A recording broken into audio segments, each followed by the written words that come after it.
L'immobilier résidentiel français peut-il craquer? On se pose la question parce que le marché s'est passablement retourné depuis l'automne dernier. Yann Géano, bonjour. Bonjour. Ravi de vous avoir, vous êtes le président de La Forêt Immobilier. On peut dire que tous les indicateurs, quasiment tous, ont viré au rouge sur le marché du résidentiel. C'est la réalité aujourd'hui. On a des transactions qui sont en baisse, des délais de vente qui s'allongent, mais là je parle sous votre contrôle, des marges de négociation qui évidemment ont augmenté, c'est le corollaire. Et je ne vous parle même pas du neuf. Donc, dans le neuf, c'est la catastrophe. C'est ça la réalité aujourd'hui du marché? Oui, c'est la réalité. C'est une crise du logement annoncée depuis de nombreux mois, voire de nombreuses années. Alors moi, je vais plus vous parler de l'immobilier existant ou ancien, oui, que de l'immobilier neuf. Crise qui est la conséquence d'une part de la hausse des taux d'intérêt et de critères d'accès au crédit qui sont aujourd'hui beaucoup plus contraignants. Crise qui est également la conséquence d'une hausse des prix depuis plusieurs années, et puis de nombreuses politiques qui impactent le logement et aujourd'hui le mettent dans une situation peu confortable. Ouais, on a eu quasiment pendant 20 ans des hausses de prix quasiment de manière ininterrompue. On est dans un cycle baissier de l'immobilier aujourd'hui, il faut oser le dire. Oui, il faut oser. À la fin du premier trimestre de l'année 2023, les prix avaient baissé de un peu moins de 1% sur la France. Alors c'est encore le grand écart. On est à plus 1,6 à Nice, moins 1,4 à Paris, plus 2 à La Rochelle. Mais une tendance qui s'accélère et qui est là, a priori, pour essayer de permettre aux acquéreurs de combler la perte de pouvoir d'achat liée à la hausse de taux. Absolument. Sur l'activité d'abord, sur l'activité Yann Géano, ça recule sensiblement. Il y a moins de transactions, plus d'attentisme. Certains disent qu'on passera sous le million de transactions dans l'année. En même temps, pendant des années, 1 million de transactions, on était hyper contents. Oui, 1 million de transactions, c'est un volume qui reste soutenu. C'est en effet les prévisions de beaucoup. Ce qui est certain aujourd'hui, c'est qu'on voit que d'un côté, les acquéreurs qui sont en retrait, moins 11% d'acquéreurs par rapport à l'an dernier à la même période, avec des primo-accédants qui ne peuvent plus accéder au logement parce qu'ils n'arrivent pas à se constituer un apport suffisant. Les jeunes actifs, les plus modestes également qui sont mis sur le côté. Et puis de l'autre côté, des biens qui se restockent. Alors doucement, parce qu'on reste quand même dans un marché de pénurie, mais certains y voient l'opportunité de réaliser une plus-value avec un marché qui est quand même toujours sur une phase haute, même si les prix sont orientés à la baisse. Ouais, transactions qui baissent beaucoup plus, c'est d'accord pour le coup, que les prix. Quand on voit la baisse de prix, je vous écoutais, 1 ou 2% en moyenne, on reste toujours proche des sommets, je veux dire. On peut vraiment appeler ça une baisse? Oui, on appelle une baisse parce que c'est la dynamique. C'est la première fois que le marché immobilier, de manière globale, est orienté à la baisse et les prix continuent de baisser, de reculer. Ce n'est pas suffisant aujourd'hui pour faire face à la hausse des taux d'intérêt. Un exemple, début 2022, pour une mensualité de 1 000 €, on empruntait 210 000 €. Aujourd'hui, pour cette même mensualité de 1 000 €, on emprunte péniblement 170 000 €. Donc on le voit, le pouvoir d'achat a nettement reculé et la baisse des prix ne permet pas aujourd'hui aux acquéreurs de récupérer ce pouvoir d'achat. Mais ils viennent toujours dans les agences. Est-ce que l'affluence dans les agences est la même ou même elle a baissé? Non, elle a reculé. En effet, beaucoup s'autocensurent, beaucoup n'ont plus accès au financement. Maintenant, un certain nombre ont toujours envie de réaliser un projet immobilier. Quitte à revoir un peu leur ambition. Oui, être un peu moins ambitieux sur la surface du logement ou sur sa localisation. Les secondo-accédants qui ont toujours besoin d'une pièce en plus, d'un double parking. Les investisseurs qui voient encore quand même dans l'immobilier une valeur refuge face à des places boursières qui sont beaucoup plus volatiles. Volatile, mais en hausse de 15% pour le CAC 40, en tout cas depuis le début de l'année. Mais ça fait suite à l'année 2022 qui était moins bonne. Donc voilà, donc qu'est-ce qui se passe dans les agences? Donc moins de gens qui revoient, moins d'acquéreurs qui revoient un peu leur projet. Et puis après, il y a aussi les vendeurs. Et la clé, je me trompe, mais la clé, est-ce qu'elle n'est pas entre les mains des vendeurs qui rechignent, pour le coup, qui rechignent à baisser leur prix, qui ne sont pas encore prêts à ajuster, qui n'ont pas bien compris la nouvelle donne sur le marché immobilier? C'est ça aussi la clé? Alors, les deux, les vendeurs et les acquéreurs. Les vendeurs, en effet, ont mis du temps à accepter la nouvelle donne. Maintenant, ils ont bien compris que le marché était orienté à la baisse, donc il fallait revoir leurs prétentions et qu'ils avaient certainement généré des plus-values importantes sur les dernières années. Donc on arrive à faire le chemin avec les vendeurs. C'est votre rôle d'agent immobilier. C'est une partie de notre travail, absolument, d'amener les vendeurs au prix du marché, au prix où ils peuvent trouver des acquéreurs. Et c'est aussi notre rôle vis-à-vis des acquéreurs. Et là, le travail est plus difficile parce que les acquéreurs passent leur temps à regarder les annonces immobilières, mais ne passent pas leur temps à regarder l'évolution des taux d'intérêt et donc l'évolution de leur pouvoir d'achat. Et là, c'est souvent la douche froide. Et comme vous l'évoquiez à l'instant, les acquéreurs qui ont plus de difficultés à revoir leur projet sur la surface ou sur la localisation. Donc le travail est aussi important avec les acquéreurs qu'avec les vendeurs. Comment ils réagissent, les vendeurs? Ils se disent oh, bah, tant pis, hop, je ne vends plus, ou ils se disent bon, ok, bah, je baisse de 5%, de 3%, 5% mon prix? Alors ceux qui se disent « tant pis, je ne vends plus » sont les vendeurs qui étaient opportunistes, qui se sont dit « on est sur le haut du marché, donc je vais essayer de réaliser ma plus-value la plus importante possible ». Pour les autres, la mise en vente d'un logement est souvent liée à un événement de la vie, une famille qui s'agrandit, un nouvel emploi, un déménagement ou à contrario les enfants qui quittent la maison qu'il faut vendre pour se rapprocher du centre-ville et des commodités. Donc les vendeurs sont beaucoup plus en phase avec les prix de l'immobilier que les acquéreurs aujourd'hui. Je disais juste les délais de vente qui s'allongent. On a des chiffres là-dessus, les marges de négociation. Vous avez des chiffres à nous communiquer là-dessus? Oui, on était sur des délais de vente autour de 65 à 70 jours l'an dernier. Aujourd'hui, on est autour de 90 jours, donc c'est allongé globalement de 2 semaines.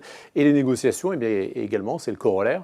C'est ce qu'on expliquait tout à l'heure, des acquéreurs qui veulent récupérer une partie de leur pouvoir d'achat.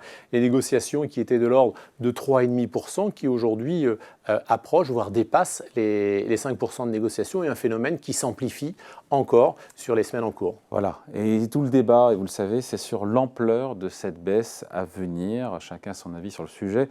On a reçu ici le président de Century 21 qui nous a dit qu'en gros, lui attendait entre 10 et 12% des prix en moyenne cette année. Vous êtes où, vous, chez Laforêt? Oui, on attend une baisse des prix qui sera entre 7 et 10% selon les territoires, mais qui ne permettra pas, une fois de plus, de compenser la baisse du pouvoir d'achat liée à la hausse des taux d'intérêt. Qui est entre 20 et 25%, absolument. Il faudrait que les prix baissent de 20 à 25% pour compenser les hausses des coûts de financement? Tout à fait. On a l'habitude de dire qu'un point de hausse des taux d'intérêt, c'est 10% de baisse de pouvoir d'achat. Donc les taux d'intérêt ont augmenté de plus de 2 points. Donc pour dire simplement, il faudrait que les prix immobiliers baissent de 25% pour que... Pour être à situation ISO, alors on a perdu du monde là. Au marché précédent qu'on connaissait début 2022 par exemple. Mais donc pour compenser la perte de pouvoir d'achat liée à la hausse des taux? Uniquement à la hausse des taux, oui, absolument. C'est violent quand même. Hein. Oui. On mesure la marche qu'il reste à suivre, enfin le chemin encore qu'il reste à parcourir. Alors cette baisse des prix, on ne l'aura vraisemblablement pas. Les prix ne baisseront pas de 20-25%. Nous, on évalue, comme on l'a dit, entre 7 et 10% cette année. Mais les acquéreurs vont devoir revoir leurs projets, les reconfigurer pour notamment les primo-accédants, pour accéder à la propriété pour la première fois. Est-ce que vous redoutez malgré tout quand même une accélération de la baisse des prix? Je ne redoute pas. C'est notre travail aussi de ramener les prix vers des territoires plus raisonnables. Donc non, ce n'est pas quelque chose qu'on redoute. Le marché a besoin de se calmer. Il a été porté par des taux d'intérêt et un coût de l'argent extrêmement bas, quasi nul. Il a été également chamboulé par des moments de confinement et des projets qui ont dû être rattrapés et des volumes extrêmement conséquents. Ça fait un moment qu'on essaie de le refroidir et aujourd'hui on participe encore plus au refroidissement des prix de l'immobilier. Bon, et vous l'avez dit, mais juste qu'on reprend un tout petit peu, Yann Giano, sur les villes où ça s'accélère, où la baisse s'accélère le plus et les villes qui tiennent, qui sont encore en hausse, en tout cas qui s'en sortent le mieux. Alors, sans surprise, les villes qui baissent et qui baissent le plus sont celles qui étaient sur le haut de marché. Ce sont les villes, ce sont les départements, ce sont les régions. Paris, Bordeaux, Lyon, absolument. En Ile-de-France... Autour de 5%. Oui, on est entre 3 et 6% selon les territoires. Est-ce que parler d'une baisse de 5%, autour de 5% à Paris, regardez le glissement annuel, est-ce que c'est ça la bonne... Est-ce qu'on mesure bien ce qui se passe de manière spontanée à court terme en regardant les prix, en les comparant sur un an glissant? Oui, on les mesure absolument. Non, mais si on regardait la baisse sur le dernier trimestre et qu'on l'annualisait, on pourrait mieux appréhender le phénomène de baisse? Absolument, on serait sur l'ordre de 6 à 7% sur Paris sur l'année 2023.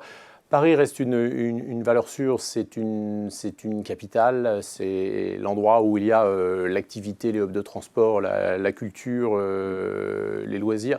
Donc il ne faut pas s'attendre à une baisse de 20 ou 30% sur les prix parisiens. En revanche... Donc Paris-Bordeaux, ça baisse là. Paris, Bordeaux, Lyon, quasiment toutes les grandes métropoles, Lille également. En revanche, on voit par exemple en Île-de-France que les départements les moins chers, la Seine-Saint-Denis, par exemple, la Seine-et-Marne, progressent, voient leur prix encore s'orienter à la baisse. Bah oui, parce que quand on achète dans un département à 5-6 000 euros du mètre carré avec le département voisin, on peut acheter à 4 000 euros du mètre carré. On peut réorienter son projet. Et ce phénomène de vase communicant, finalement, on le retrouve partout en France. Vase communicant avec marché donc à plusieurs vitesses. Oui, des métropoles ça devient compliqué maintenant. Oui, non, c'est pas que ça devient compliqué, c'est que le marché retrouve une hiérarchie qui avait été perdue. Une hiérarchie des prix, une hiérarchie de la croissance des prix, une hiérarchie également de la dynamique. Donc les métropoles... c'est plus sain quand même. C'est plus rationnel en tout cas, c'est ce qu'on a connu. Donc les métropoles qui sont orientées à la baisse, les périphéries chères qui sont orientées à la baisse, moins chères qui sont orientées à la hausse, et puis les territoires ruraux qui baissent franchement. Cette fameuse maison à 1 heure d'une métropole. Ça. Tout le monde en rêvait il y a 1 an et demi, c'est fini. Tout le monde en rêvait. Beaucoup se sont lancés dans ces acquisitions, mais finalement avec des prix d'une maison qui avait doublé. Sans aucune raison intrinsèque. Si, en 2 ou 3 ans, les prix de la maison avaient doublé, sans raison intrinsèque. Il n'y a pas eu de création d'emplois, il n'y avait pas eu d'aéroport sorti de terre, de gare TGV non plus sorti de terre. Et là, on voit des reculs de prix assez nets, 15-20%. Alors, quand on est dans le centre de la France, en périphérie de Bourges, en périphérie de Tours, on trouve ces baisses de prix dans des environnements très, très ruraux, les bourgs également, où beaucoup de citadins se sont orientés, se sont rués pour avoir cette fameuse maison dont ils rêvaient. Mais ils sont restés dans ces maisons-là. Pour certains, pour d'autres, alors c'est un peu le chassé-croisé, certains se plaisent dans l'environnement vert, d'autres reviennent parce qu'ils vont chercher des commodités, ils vont chercher l'école, les transports, les infrastructures, les services publics. Donc un marché en effet qui est plus difficile à lire, plus granuleux, plus fragmenté et qui nous va bien à nous parce que ça nous permet de justifier notre expertise.